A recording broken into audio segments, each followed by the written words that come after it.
Raj TV viewers எல்லாருக்கும் வணக்கம் and welcome to our show சரித்திர நாயகன் சிவாஜி கணேசன்.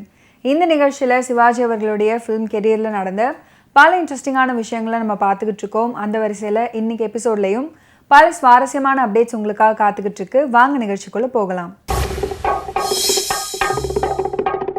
தென்னிந்திய சினிமாவின் தலை சிறந்த நடிகர்களில் ஒருவராக விளங்கிய சிவாஜி அவர்களின் நடிப்பில் உருவான பல வெற்றி திரைப்படங்களில் ஒன்றுதான் குறவஞ்சி அப்படின்ற திரைப்படம். 1960ஆம் ஆண்டு வெளிவந்த இந்த திரைப்படம் மு. கருணாநிதி அவர்களின் திரைக்கதை வசனத்தில் உருவானது. நடிகை சாவித்ரி அவர்கள் இந்த குறவஞ்சி திரைப்படத்தில் குறவஞ்சி அப்படின்ற டைட்டில் கதாபாத்திரத்தில் குமாரியாக நடித்து அசத்தி இருப்பாங்க. சாவித்ரி அவர்களின் மற்ற எல்லா படங்களைப் போலவே இந்த திரைப்படத்திலையும் சிறப்பான நடிப்பை வெளிப்படுத்தியிருப்பாங்க. கதிரவன் கதாபாத்திரத்திடம் மனதை பறிகொடுத்த பிறகு ஏமாற்றமடைந்து கண்ணீர் விடும்போது திரைப்படம் பார்ப்பவர்களையும் கண்ணீர் விட வச்சிருப்பாங்க நடிகை சாவித்ரி. கடைசி வரையில் கதிரவனின் நலனையே குறிக்கோளாக கொண்டு தன்னலத்தை மறந்து பல காட்சிகளில் ரசிகர்களை கவர்ந்திருப்பாங்க நடிகை சாவித்ரி. மேலும் குறவஞ்சியாக வந்து குதூகலமாக நடனமாடிய போதும் மக்களின் வீர உணர்ச்சியை தூண்ட சிவாஜி கணேசன் அவர்களுக்கு இணையாக நீளமான வசனங்களை பேசிய போதும் சாவித்ரி அவர்களுடைய நடிப்பில் யதார்த்தமும் வீரமும் கலந்து காட்சி தருகிறது அப்படின்னு பத்திரிகைகள் பாராட்டி எழுதியிருந்தாங்க. குறவஞ்சி திரைப்படத்தின் ஒரு காட்சியில் கதிரவன் கதாபாத்திரத்தை கல்லறையில் மூடும் பொழுது கதிரவனை நினைத்து கதறி அழுத சாவித்ரி அவர்கள் எல்லோரையும் கண்கலங்க செய்து விடுகிறார் அப்படின்னு சொன்னால் அது மிகையே ஆகாது. கவியரசர் கண்ணதாசன் அவர்கள் இந்த குறவஞ்சி திரைப்படத்துக்காக சில அற்புதமான பாடல்களை எழுதியிருக்கிறாரு. கண்ணதாசன் அவர்களுக்கு ஆயிரக்கணக்கான தனிப்பாடல்களும் குற்றால குறவஞ்சி போன்ற பல பிரபந்தங்களின் பாடல்களும் மனப்பாடமாக தெரியும். மேலும் சொற்பொழிவுகளிலும் கூட மேடைகளில் அழகாக அந்த பாடல்களை பாடி காட்டுவார்.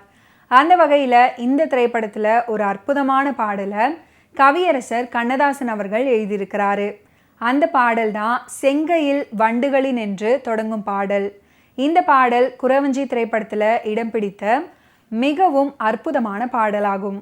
பாடகர் C.S. ஜெயராமன் மற்றும் P. லீலா ஆகியோரது அற்புதமான குரல் கூட்டணியில் இந்த குறவஞ்சி திரைப்படத்தில் இடம் பிடித்த பாடல் தான் தண்ணீரில் மீன் இருக்கும் உனக்கு புரியுது அப்படின்னு தொடங்கக்கூடிய பாடல். எக்காலத்திற்கும் ஏற்ற அற்புதமான பாடல் வரிகளை எழுதியவர் கவியரசர் கண்ணதாசன் அவர்கள். நடிகை மைனாவதி அவர்கள் இந்த குறவஞ்சி திரைப்படத்தில் பொன்னி கதாபாத்திரம் ஏற்று நடிச்சிருப்பாங்க. திரைப்படத்தில் ஒரு தியாகி என்று தான் சொல்ல வேண்டும். மரணத்திலிருந்து தப்பிக்கும் வழி சுலபமாகவும் எதிர்பாராத விதமாகவும் பொன்னி கதாபாத்திரத்துக்கு கிடைக்கிறது. ஆனால் அதை கதிரவனுக்கு விட்டு கொடுக்கிறாள் பொன்னி. அது போன்ற காட்சிகளில் மைனாவதி அவர்களுடைய நடிப்பு பாராட்டும்படி இந்த குறவஞ்சி திரைப்படத்தில் அமைஞ்சிருக்கும். குறவஞ்சி திரைப்படத்தில் கிளைமாக்ஸ் காட்சிகள் மிகவும் உருக்கமாக அமைஞ்சிருக்கும். குமரியின் விடுதலை காதல் காட்சிகள் நன்றாக திரைப்படத்தில் உருவாகி இருக்கும். அது போன்ற காட்சிகள் திரைப்படத்தை பார்ப்பவர்களின் மனதை நெகிழ செய்திருக்கும். கதை கல்யாணத்தில் முடியாமல் காதலின் தோல்வியில் முடியும். அதுவும் திரைப்படத்தில் நன்றாக திரைக்கதை அமைக்கப்பட்டு இருக்கும். நடிகர் V.R. ராஜகோபாலன் அவர்கள் குறவஞ்சி திரைப்படத்தில் நகைச்சுவை கதாபாத்திரம் ஏற்று நடிச்சிருப்பாரு. இல்லை என்றாலும் V.R. ராஜகோபால் அவர்களின் நடிப்பு திரைப்படத்தில் பாராட்டும்படி அமைஞ்சிருக்கும்.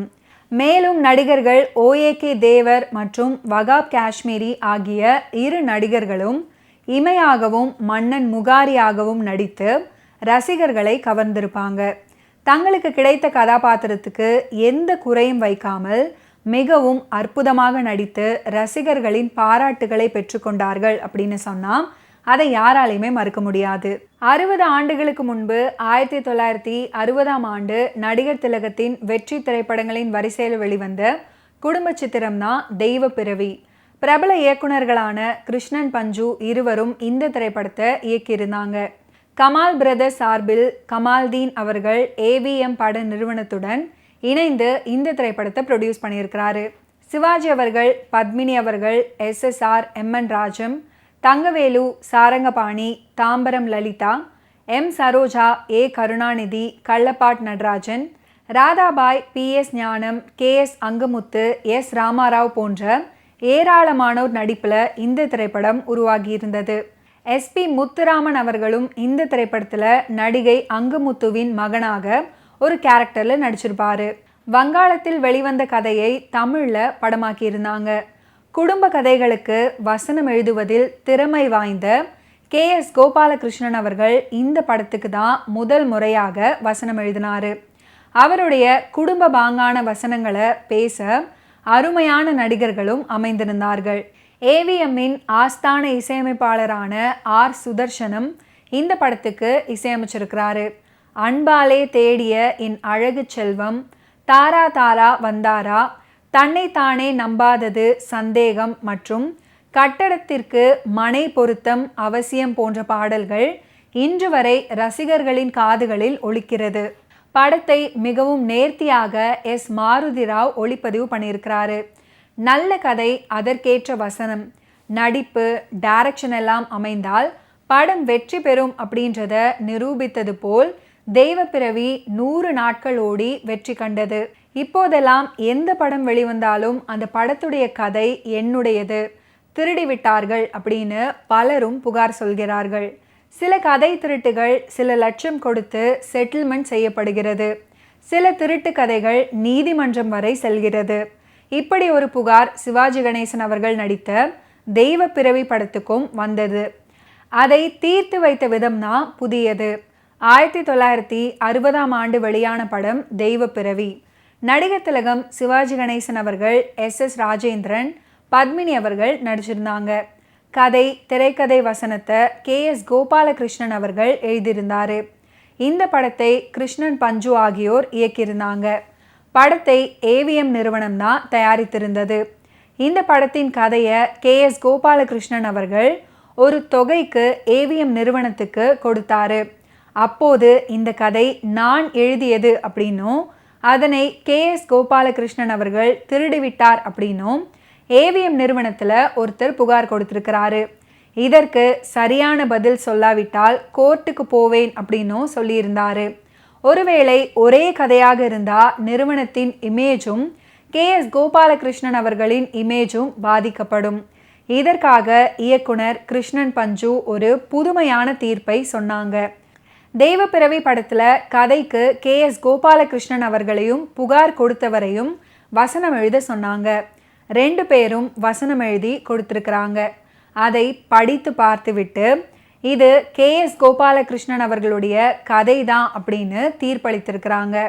சொந்த கதை அப்படின்றதுனால KS கோபாலகிருஷ்ணனின் வசனம் உயிர் துடிப்போடு இருந்தது. புகார் அளித்தவரின் வசனம் சொதப்பலாக இருந்தது. அதை அவரிடமே விளக்கி கூறி புகார் செய்தவரை கண்டித்து அனுப்பி வச்சிருக்கிறாங்க. ஓகே வியூவர்ஸ், இன்னைக்கு நிகழ்ச்சியில் நடிகர் திலகம் சிவாஜி கணேசன் அவர்களுடைய ஃபிலிம் கெரியரில் நடந்த பல இன்ட்ரெஸ்டிங்கான விஷயங்களை நீங்கள் பார்த்து தெரிஞ்சிருப்பீங்க. மீண்டும் அடுத்தடுத்த எபிசோட்ஸில் சந்திப்போம். நன்றி, வணக்கம்.